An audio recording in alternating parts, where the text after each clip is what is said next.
Hey, superstars! Welcome back to another episode of Word Up with Dani Katz. Today, I am joined by Jacqueline Rendell, podcaster, musician, audiobook narrator. Jacqueline first hopped on my radar by way of her podcast, PostPostModern. And as we'll talk about in this episode, which is such a juicy one, I was really struck in her podcast by the frequency of her transmission in terms of the dignity and softness and compassion and kindness with which she was speaking to, some really tough truths that we're all dealing with in our culture. And full transparency, Jacqueline helps me out behind the scenes with my own podcast. And as I knew from personal exchange that we'd been having, that she had gone through one of those oh so unfun ideological friend breakups that I'm sure most, if not everyone listening to / watching this podcast has endured themselves.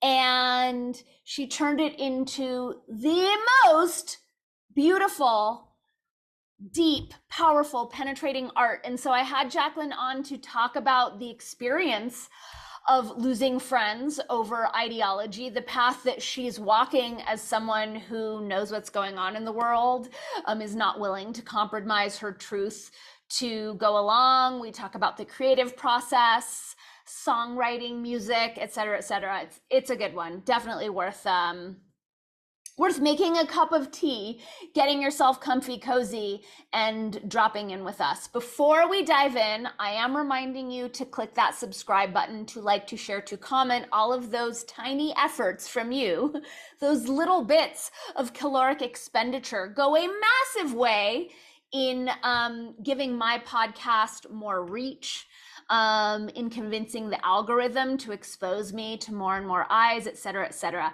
I'm also reminding you that this podcast is divided into two parts. So the first half of this podcast, and most every one of my podcasts, are free for the listening public on all of the audio podcast platforms, and free in video form on my locals and YouTube channels. The second half of my podcast conversation is reserved for my paying supporters on both locals and Patreon, where for as little as $5 a month, you get access to all of my second half conversations, plus lots of bonus content. You get first notice of and special discounts on courses, live events, workshops, webinars, et cetera, et cetera. So choose the platform of your choice, links down below, Patreon, locals, or both. And when you support me there, then you get all the extra cool stuff. I'm also reminding you guys, I'm just thinking of the timing when this is going to drop. So we are recording this on August 7th. Yes, it is the 7th. And I want to give you guys a heads up that the Gene Keys community, of which I am a part, is about to launch a very special retreat called the Dream Arc Initiation Retreat. That starts, I believe it's the 17th, 18th of September. So there is time for you to sign up. There's an early bird discount that goes on until the very end of August. It's a 3-month online retreat. As I've said before, the Gene Keys are one of the most magical transmissions and gifts that have come into my life, because it allows me to consciously evolve without needing to attract drama in my life, without needing to hurt myself or get myself into a really uncomfortable pickle. It's a pathway that allows me to heal trauma, to come into right relationship with shadows, in a really loving, compassionate way with community. This particular retreat is very right brain oriented. It has very much to do with our dream time, our emotions, our expression, our intuition. It's magical, it's mystical, and I myself am going to be taking it. So as you are interested in signing up for this, I encourage you to use the affiliate link that is listed in the show notes. Sharing is caring, caring is cool. We will both get to do the retreat together. Okay, I believe that does it for housekeeping. Buckle up and prepare to enjoy my conversation with the lovely Jacqueline Rendell.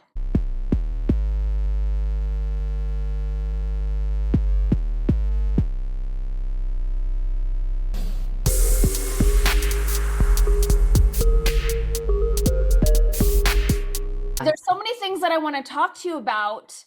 And this song that you sent me, like, you know what it's like where you have relationships with people and they're also artists, and then you develop your relationship, and then at some point they're like, read my book, listen to my song, see my play, whatever. And you're just like, okay. And you're just like, I just hope it doesn't suck. And I played your song and I was like, oh, wow. This is amazing. Thank you. I just want to acknowledge, like, you're a real deal songwriter. You're a real deal musician. I had known you as a podcaster. I had known that you do audiobook narration. So I know there's all this stuff with voice, but it really hit me when I got your song, like, oh, wow, this is a very special musical creature who I've been engaging with, and I had no idea. Oh, thank you. And I do understand what you mean, because, you know, I'm such a snob when it comes to a lot of music and art, and the chances of me liking what someone else is doing, it's not very big. Exactly. So I completely get that. And I don't like everything. So I don't expect everyone to like what I'm making. I'm okay with that. But, you know, it's really interesting because I had my decode last Monday with Logan for 3 hours, and it was my charts. It was my numerology. It was my tarot cards. It was all of it. Oh, wow. And like, without him even knowing me, it was all about communicating with my emotions through with my light and my love into my art and my music. It's like, that is my purpose here. And I'm very sensitive to injustice. Integrity is very important to me. And these are the songs I've been writing my whole adult life. For 30 years, I've been writing songs with these messages. So it's funny now that this time we're in, my whole life now makes sense. Like, in a whole new way. It's like I intuited my purpose, and I've always followed it, and I've 2 steps forward, 1 step back, you know, but now I know this is why I'm here. I love that. I love that so much. Yeah. So let me catch the audience up a little bit. So I was first turned on to your genius through your podcast, PostPostModern. And I was really struck.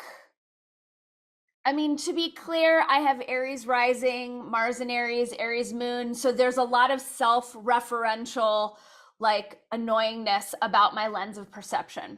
What I noticed in your podcast was how we're both speaking to a lot of the same issues, and you're speaking with such kindness, such a quiet, beautiful, feminine dignity. And what I noticed was that because of your delivery, I was really able to hear your message in a way that I think a lot of people can't hear mine, because mine's so like, you know, a sledgehammer through plate glass. So I'm curious to know, like, has that come naturally to you? Is that something you've cultivated? Like, I'd like to know a bit about the podcast PostPostModern and this approach you have that's so unique. Thank you. Definitely not always been my way. Admittedly, I, like you, I see an injustice, I see something wrong, I go to my masculine. I get frustrated, I get angry, my voice gets shrill, I'm speaking from impassioned frustration, and I'm not heard. And in my last relationship, that really became clear. And I felt an imbalance in my feminine and masculine. And I think through doing audiobooks and doing a lot of guided meditation books and becoming more connected to my voice. And when I'm speaking in a way that's suitable for an audiobook, I like how that feels and I like how that sounds. And there's something about that quality of my voice that I learned resonated with people. And so I'm trying to combine the being really passionate about certain topics and wanting to express myself, but not wanting to turn people away and not wanting to be misunderstood or not heard or create a reactive response. And so that's something that I've really had to work at. And I started the postmodern podcast because I created a channel on Telegram as a way to just, I'm inputting so much information all the time. It was my way of putting something back out. And in a community area where I felt like it was my tribe, I was able to be freely expressed with these people without causing a reaction and being understood. And so from the channel and me posting things that I was inspired by, and I am committed to staying on the love frequency, you know, that is definitely something that I've always been committed to. Then I decided to give a try with this podcast, and I've only done 3. Like, I'm very bad with consistency. And I think the thought in my head often is, who cares what I have to say? You know, and so I stopped myself. Yeah. But your response was really beautiful and nutritious for me. And maybe it is something I'll pick, but then again, the music is where it's at for me. So. And I get, like, now I get that. Like, I completely get that, because in my mind, like, you were a podcaster and I know you do audiobooks. So there was a lot of stuff with the voice. And I also want to address, like, me listening to your podcast had an effect on me. Obviously, I'm still sledgehammering through glass, but it definitely caused a pause in me. And it allowed me to see the value in attuning to a softer delivery. Like, it really stopped me in my tracks hearing how you did it. And I haven't heard anyone in the space doing it that way, because I think so many of us are driven by anger, by outrage, by passion, which I understand, but I like that you've taken that extra step into, like, how are others going to receive me? Which sometimes for me, like, the rage is just so loud that I'm not thinking of those things. And then it's like, well, then this is just like indulgent and masturbatory, and there's not a method to the madness. I totally get that. I also, and I know you do as well, I also play the frequency game, you know, and I'm very clear on, if I'm reflecting the nuttiness with anger, which I see a lot in the freedom community, whatever you want to call it, to me, that's more of that same frequency. And so we really have to transmute and elevate before we put it back out there, or else we really are just, even with, and you know this with language, you know, if we're using the word, you were using the word trans for your example the other day. Yeah. It's, and this is something, it's funny, I've always written about this, being deliberate about what you want to reflect is the game. And not everyone's really playing that, and that's okay.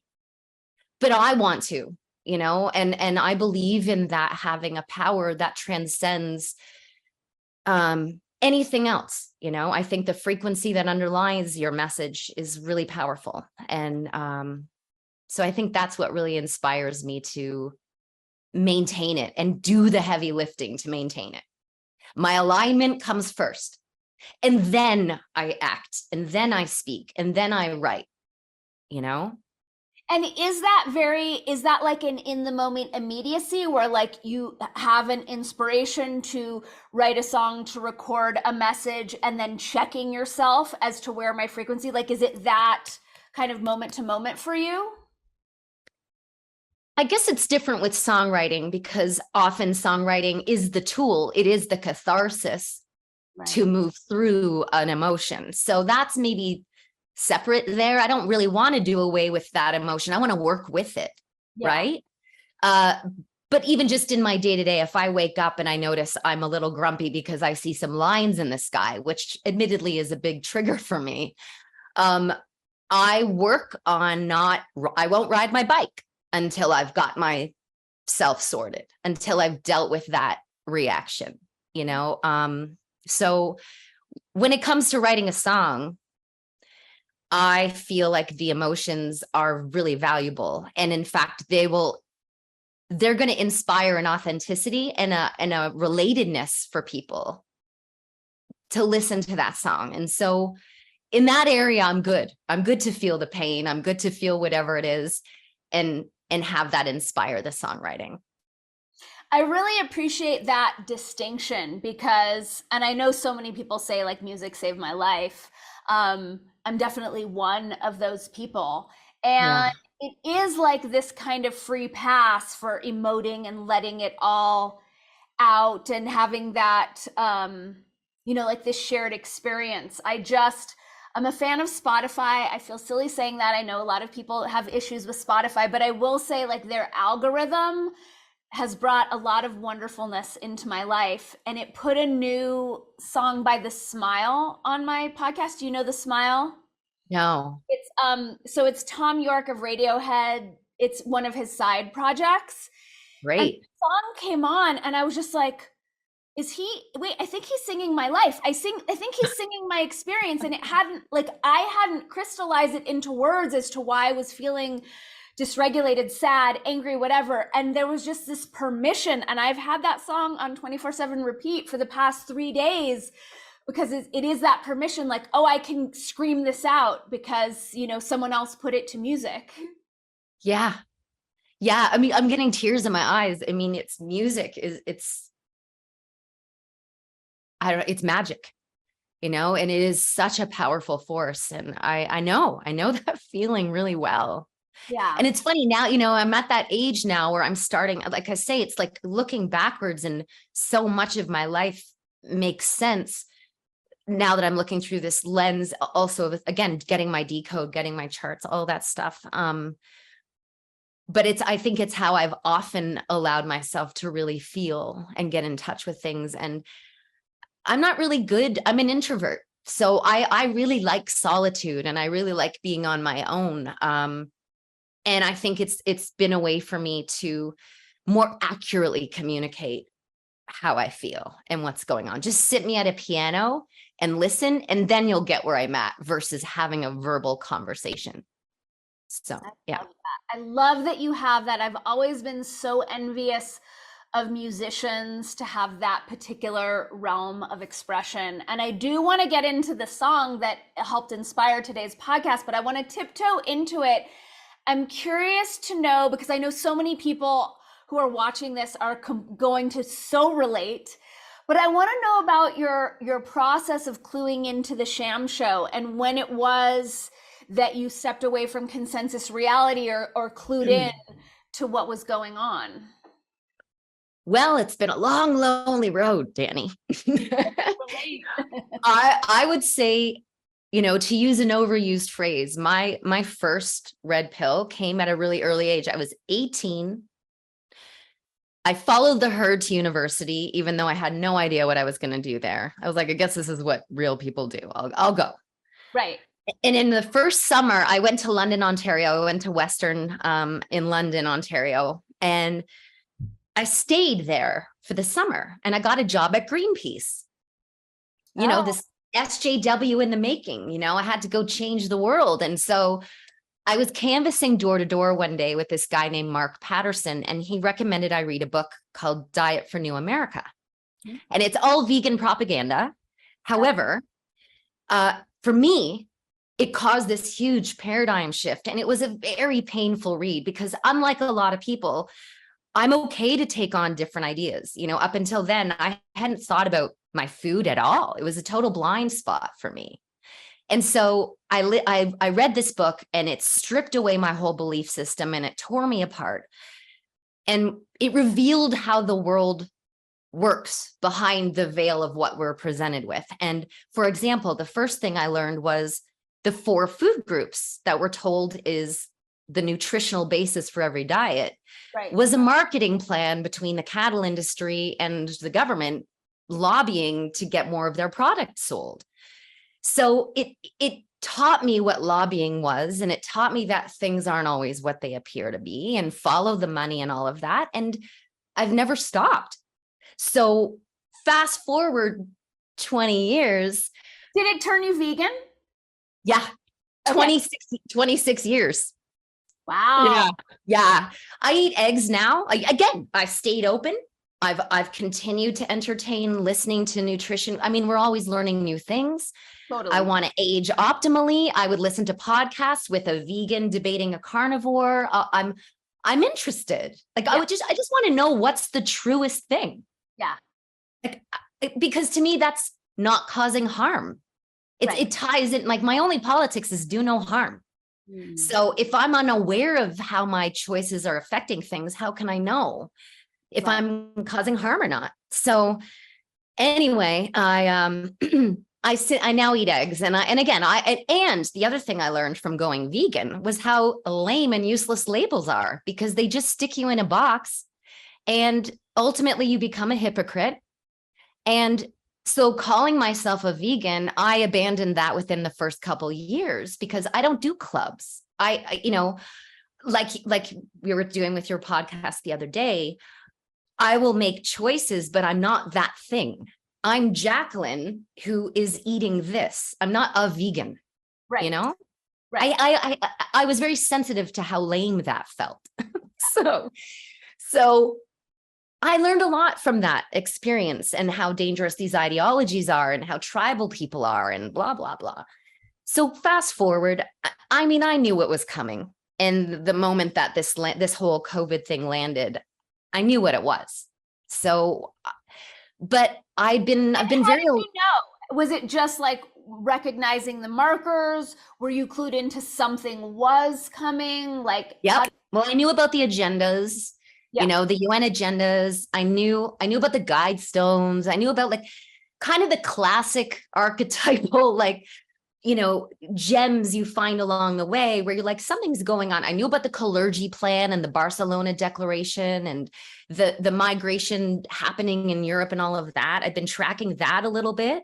Yep. And I think for me, because I've been collecting so many dots over the years, I had a pretty clear puzzle together. Yeah. Not with all the pieces, but it was pixelated enough that I could connect all of these things together.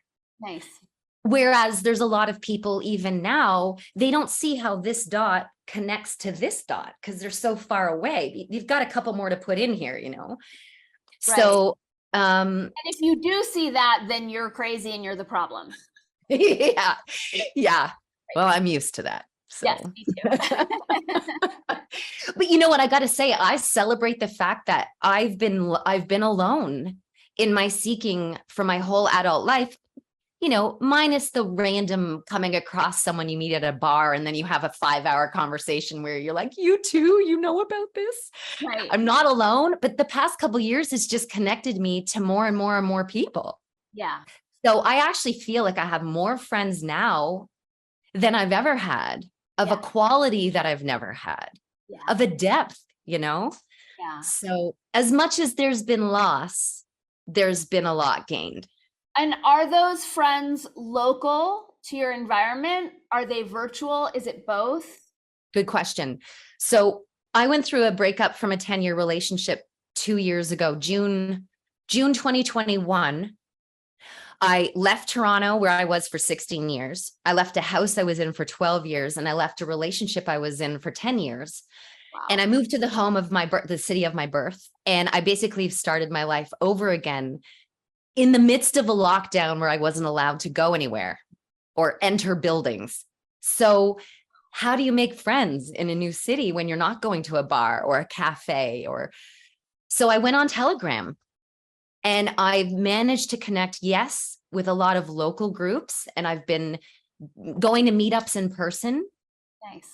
And then, of course, people like you, there's people everywhere, you know? So, but I am grateful there are some local people that I can hug, actually hug. and say anything to. Yeah. Like that, I value that almost more than anything. I was in a relationship where I wasn't fully expressed. There was a backlash to me being me.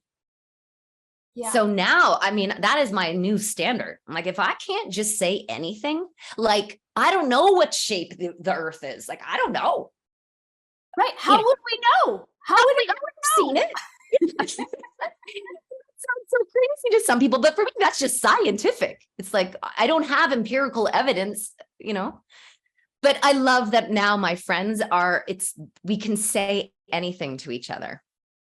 It really is the beauty of this giant heartbreak, which I know we're going to go deeper into. And, I had clues. Emily and I have been podcasting together for 5 years. And wow. When we started podcasting, I was in LA and I was I was part of the spiritual community, but as has been my way, like, I didn't quite fit in. Like, I was a little too punk rock and said fuck too many times, a little, too conspiratorial.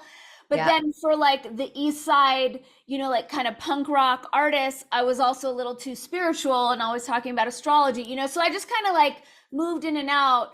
And Emily said to me at one point, she's like, the people you think are your people are not your people.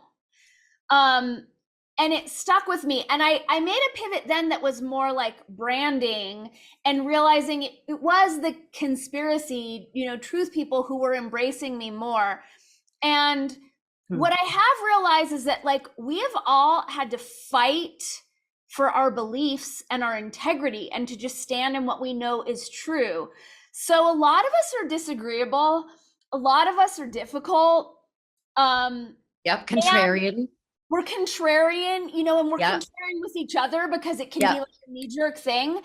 And I feel like we accept one another in our totality because that's what we're starved for. And we're also seeing life so multidimensionally, we're operating with a lot of, on a lot of levels. And so there's a lot of permission for our totality, I find, with this community that is so healing and just so supportive. Yeah. Well said. And what a gift, right? Like, it would be great if we were all like living in the same city, but like we could go have a pint somewhere or something, but you know what? I'll take it. I'll take this. Yeah, totally. Yeah. That's the one piece, I was talking to one of our people who lives, several states and time zones away from me. And I was like, when I meet you in person, they're going to have to pry me off of you with a crowbar. So hard. I'm never going to want to let go. It's amazing, right? And it's love. It's so amazing how It is. It's unconditional love because we've all walked through this fire together and extended so much trust to one another that those who we thought were our closest people did not extend to us and, in fact, treated us quite differently. And I know you had a recent, like, really painful experience about this. So I'd love to know a little bit about the experience and then how you made, solid gold lemonade out of shitty lemons.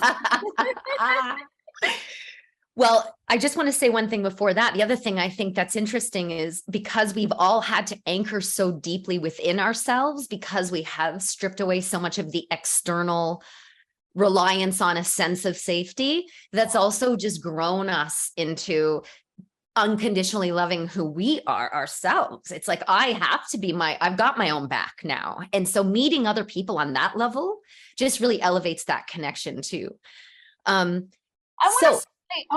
do want to speak to that. We're gonna come to it, but it's so true because it's like, we don't have to worry about micromanaging their triggers or emotions. We're all way past that, which allows us to truly relate and not take things personally and not look for reasons to demonize one another, which is such a big deal. And it's reminding me of something else you said, about the strategies you use, like if you wake up in a shitty mood and you get yourself, centered before getting on your bike or before recording or whatnot, how I can't speak for the segments of our population who've bought into certain narratives, but I know for all of us, I know for myself, this has demanded my growth and evolution in a way that nothing in this earth walk has, and it continues to. And that's what I'm getting from hearing you speak about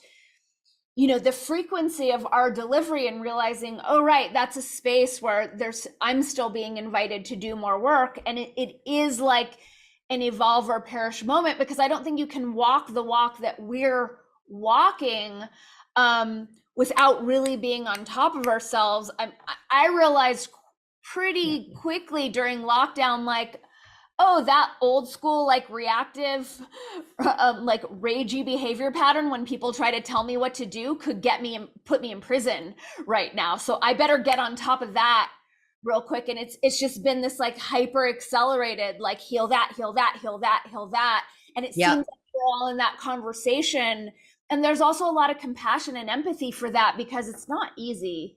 No, it's not. And don't you find that at this tier, there's just less and less people doing it. And so it's a weird life. It's almost this, I don't know what I'm trying to say. There's a paradox to it almost. There's less and less people that you can share your company with that get you. So in a sense, it's lonelier, but at the same time, you're so much more full and whole being in the world, that's okay. And yeah, it does make us do the work, man. Yeah. And I love it. And the other thing I love is it's always been the same work. Nothing's really changed. Yes, external circumstances are clownier and nuttier and but the work is still the same. It's our work. It's still the same. So I find comfort in that. I find a lot of grounding in that. I like following my thoughts and notice. And then again, the clearer you get, the more discerning you are when something has shifted inside of you, the more easily you can track it back to what the root is and just deal with it, and then it's done. And it's the same stuff, and a lot of it I've noticed for me is letting go of what I cannot control. Yeah. I can control what I create. So it's put these blinders and I'm never going to be apathetic. I care so much that I'm not going to get entwined in stuff I can't control. Right. Everything is a distraction, and we're hip to that. So it really is, where are you going to put your focus? And I love my life and I want to make it count, and it's my life. It's my birthright to live a life I love and that I feel is purposeful. So I'm going to do that. And I'm not going to waste it complaining about these psychopaths who won't hear me, but if they don't feed off me, at least I can control that. Yeah. And I think that's a piece that I think a lot of us are still, straddling, figuring that out, of like, well, railing against, the psychopaths is still being in relationship with the psychopaths and still allowing them to drive our ship to some extent. Yes. Reaction. And it's, I think the stakes are higher for the work, where it's like, no, it has to be done now. I'm not willing to give up my freedom for it, and realizing, also just like realizing how big a mess this is, which I started to clue into several years ago when I started to wake up, but it's like, oh, it's even crazier on this planet than I thought. And realizing more and more where, something minor is actually contributing to it or creating some sort of entanglement to it. Yeah. So I see that. And I also do see, I just had tea with a friend of mine before coming here to hop on our Zoom. And it was such a nourishing exchange. That's what I really get from the people in this conversation, where as before, I think I might have thought I had more friends, but looking back, as I do on the friendships that have gone away, it's like, well, were they really meaningful friendships? Like, what were we talking about? What were we really doing? And realizing maybe they were more like snacking on Pringles instead of having like a really well-rounded meal that nourishes me, for longer, sustains me in a different way. Yeah. And I do think we have relationships that are out of habit. They're born out of habit, just like some clothes you wear. And sometimes you have to check in. Do I still like this?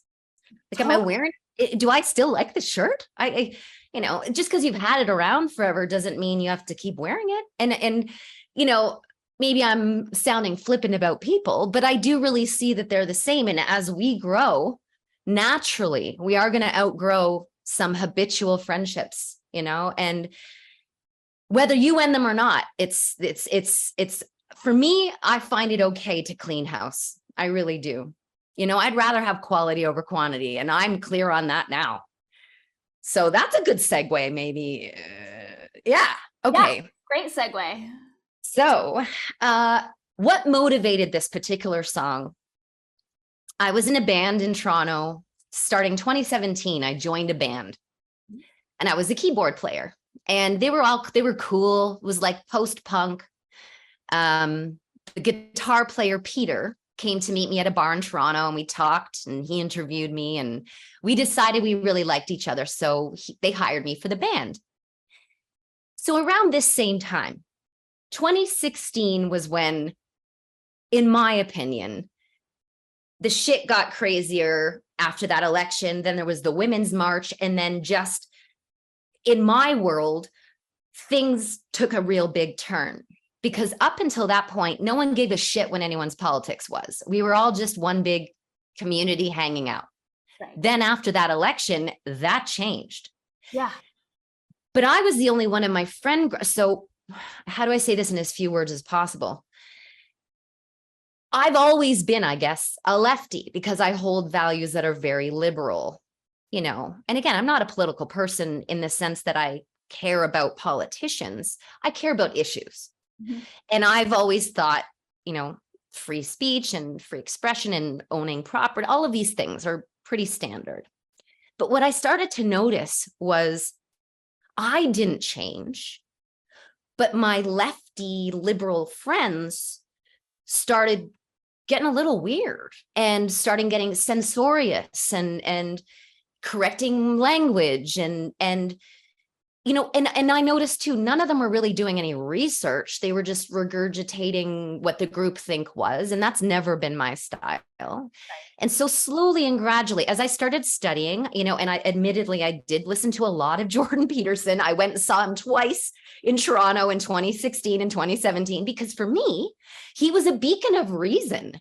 He was this professor who came along and he took a stand against some nonsense because of whatever reason. I thought, wow, well, I like what this guy's saying. I'm going to go see him. And so it started to create a little bit of issues between me and my partner at the time, who's an actor. Hold on. I do have a question. How did you respond when friends started to correct your speech?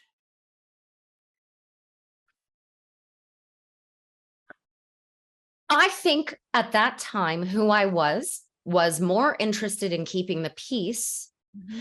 And I was also muddled with confusion about what it was, because woke was still not really understood by me. It was just starting to show up right. So I knew there was this disruptive, like I like the nothing analogy from the never ending story. Like this dark cloud was on the horizon and it was starting to seep into my everyday, but not to the point that I had distinguished what it was yet.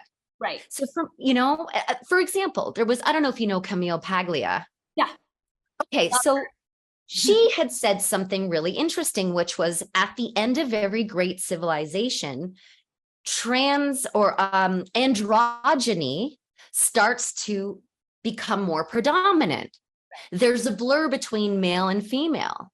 Right. And I thought that was a really interesting, and she's she studied this stuff.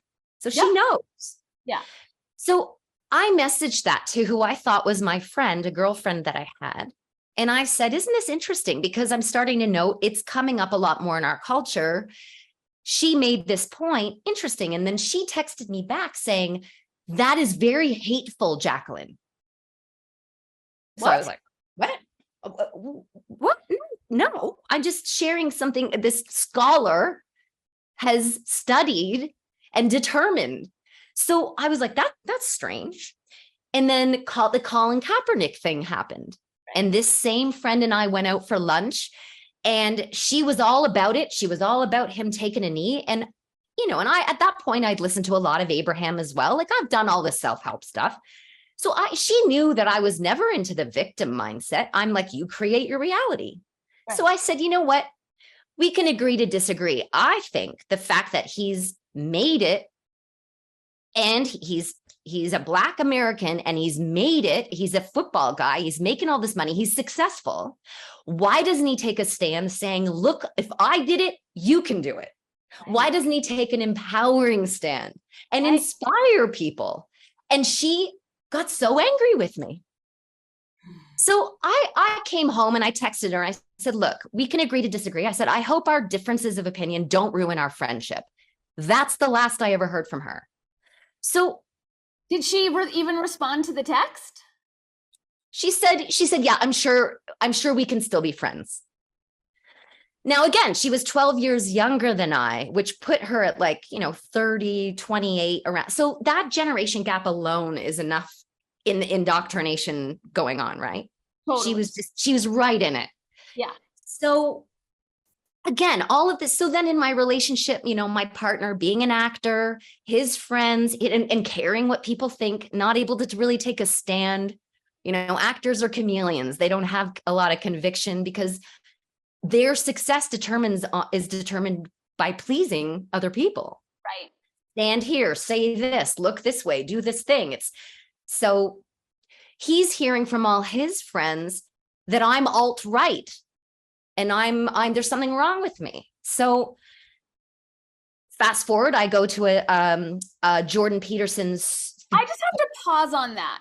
I'm sorry. It's okay. Absolutely. So people were talking about you behind your back and making these assessments and ascribing labels to you that totally were not true. Like that. But it's what the left wing, and this is a problem with these echo chambers. It's what the left propaganda machine was saying about people like me. I mean, it's all very clever.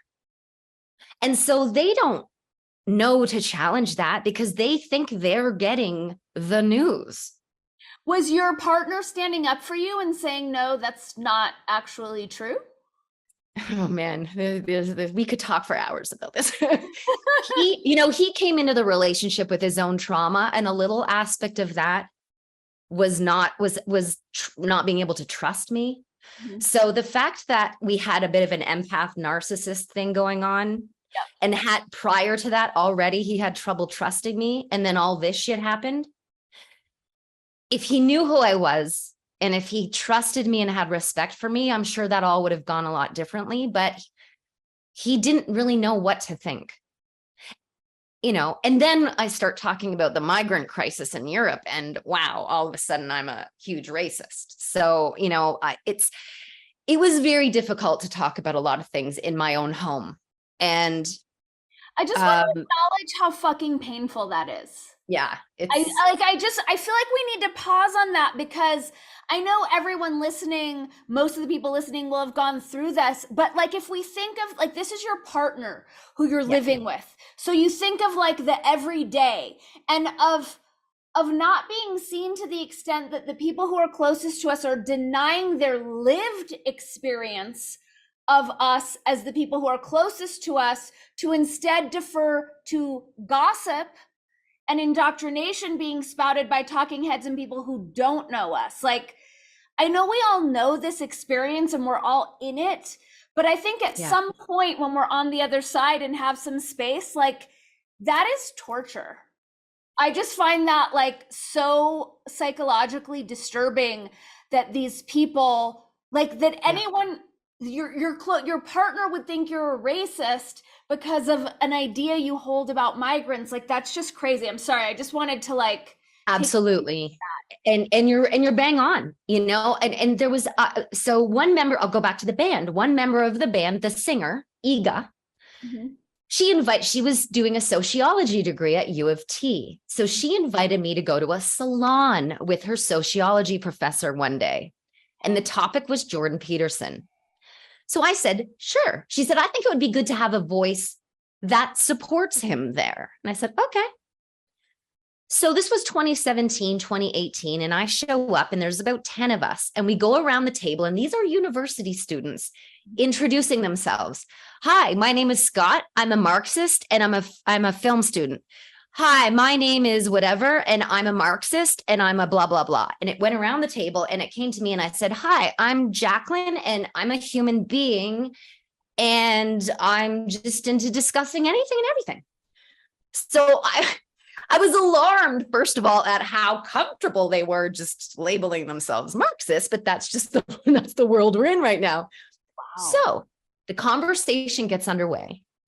And at one point, I literally said, I am born of a generation, and I believe in not judging people by characteristics they didn't choose, but I prefer to judge people by how they act in the world. That tells me more about a person. The next day, Iga came to band practice and told me that they called me a racist. How could you invite that racist to the salon? I mean, so much about this is crazy, but the reckless, cavalier insanity that allows that word to so easily come off of people's mouths and to attempt to staple it to others.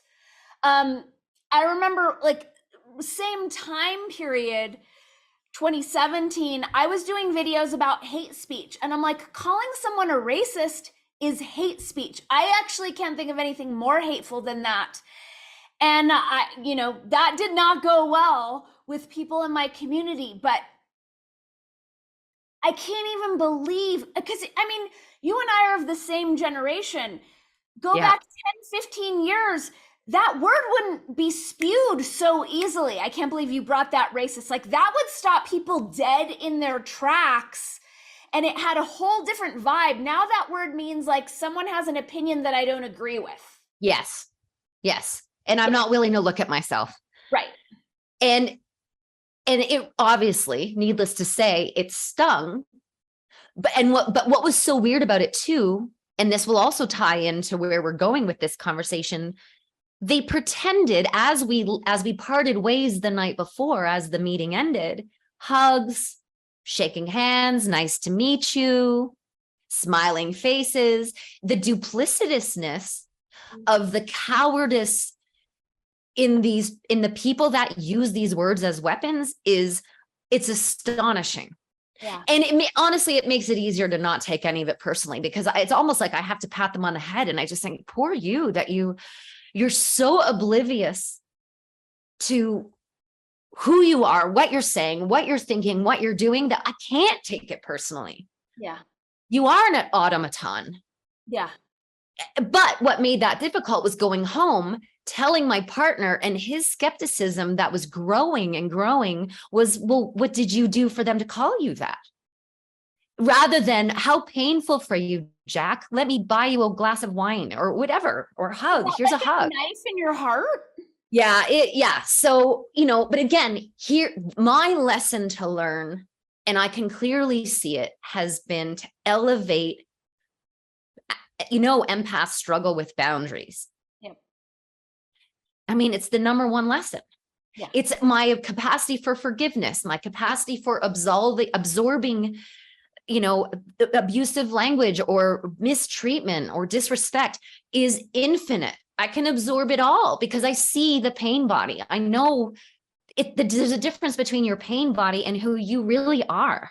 Yeah. And because I can make that distinction, it means that I'm forgiving a lot of stuff that a lot of women would not stand for.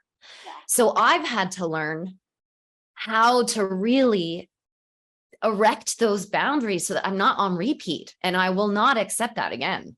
And so that's what this chapter is for me. It's to really it's that respect thing. And so fast forward, I leave the relationship. And I mean, and again, the vaccine was a huge issue. It was a culmination of years of these issues.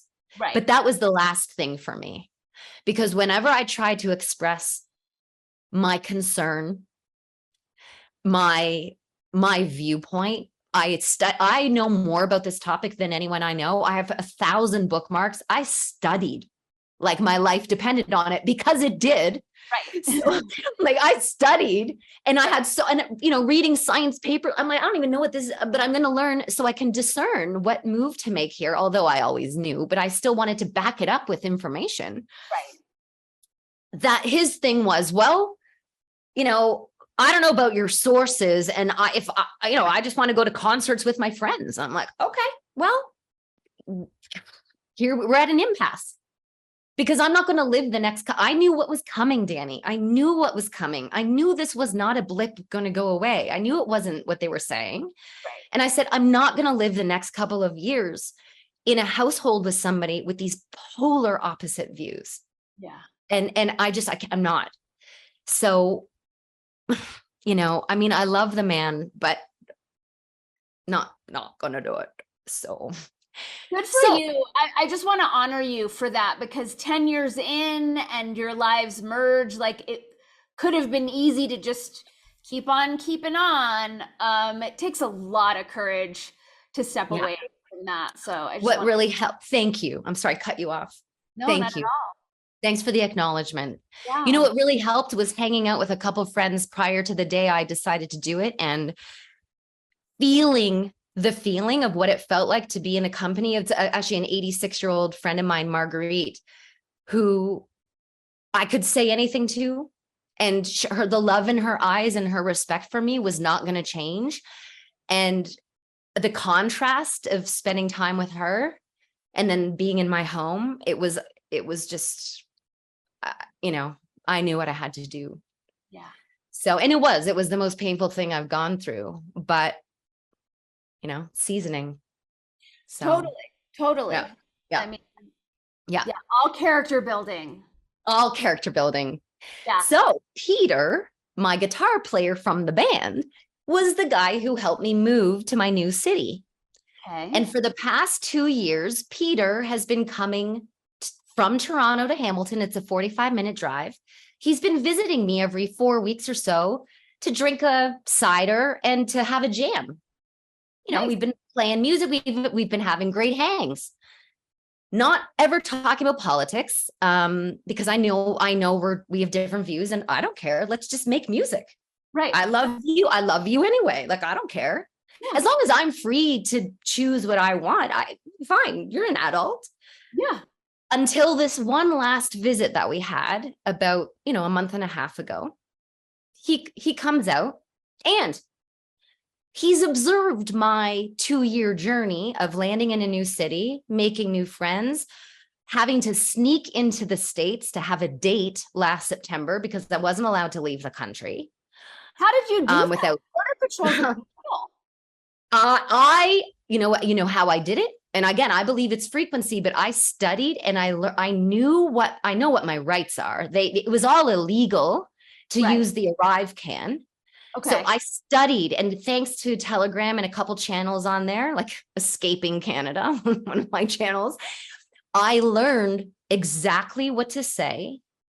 And I didn't have any fear around it because I'd studied, and this is why we do our research. It's so that we can be informed in our choices and stand in them unwaveringly. And so when I got to the border, the American lady was fine, let me in. We did our things, had a date, and I came back and I knew what to say. And I have to tell you, the 2 border guys that I interacted with were smiling at me the whole time because I believe they knew it was wrong. And I believe they recognized that I knew what I was doing and that I was upholding something good and important, and they supported it.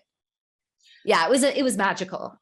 I just got a huge chill. Like, that gives me so much hope, because when it comes down to this, as I've said, and I go back and forth in terms of, how optimistic I am or whatnot, but I always feel like it's human beings who are the ones who are enforcing these. And it doesn't matter how insane the lizards are, the fucktards, the powers that were, like, we can relate as humans. And then I have had a bunch of experiences where I'm like, I don't even know if these are humans, but that you had that experience, that makes me really happy. Yeah, good. I'm glad it does. Thank you. Yeah. And even my mom saw it. My mom was the one to drive me, and she saw it too. So she, you know, anyway, it was a beautiful experience.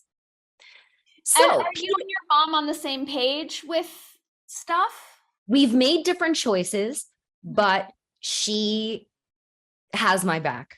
Nice. I mean, I've always been a weirdo. So, I mean, you know, she's always had to segregate my vegan food from the rest of the family's food. Like, I've always just kind of been the weirdo. Yeah. So I think she's kind of used to that already. Like, oh, there's Jacqueline just, you know, doing her, you know, doing what nobody else is doing. So, well, let me ask you an odd question about that. Not to interrupt the Peter story, but how is it being a weirdo and being so pretty? Like, do you find that you get passes, or that people expect you to not be such a weirdo? I know we're not supposed to talk about it, but like, you're gorgeous. I can't not talk about it. Thank you.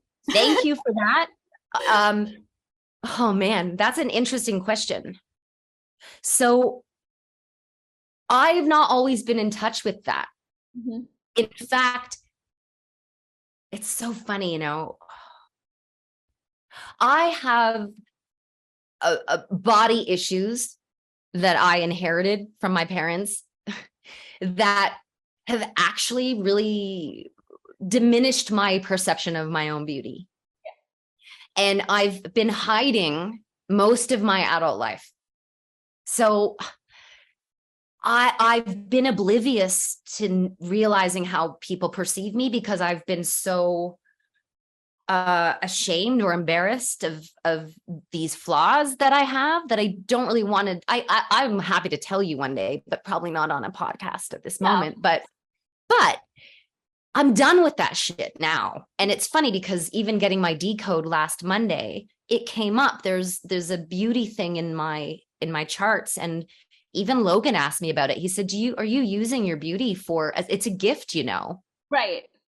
And I said, no, like, I haven't opened that gift, you know, and because I feel like it's superficial, and I want to have substance. I don't want to lead with looks. And he said, but if you don't use the gift, you can still back it up with substance, but right. It's a way to market your art, or like draw attention at least to your existence. Yeah. But I've been hiding. And so it's so funny. I'm done with that now. So it's kind of tricky to answer your question, because I really never expect or assume that people are perceiving me that way. Mm-hmm. So, because yeah. Oh no, please continue. No, I'm done. Go ahead. I'm interested to hear what you have to say.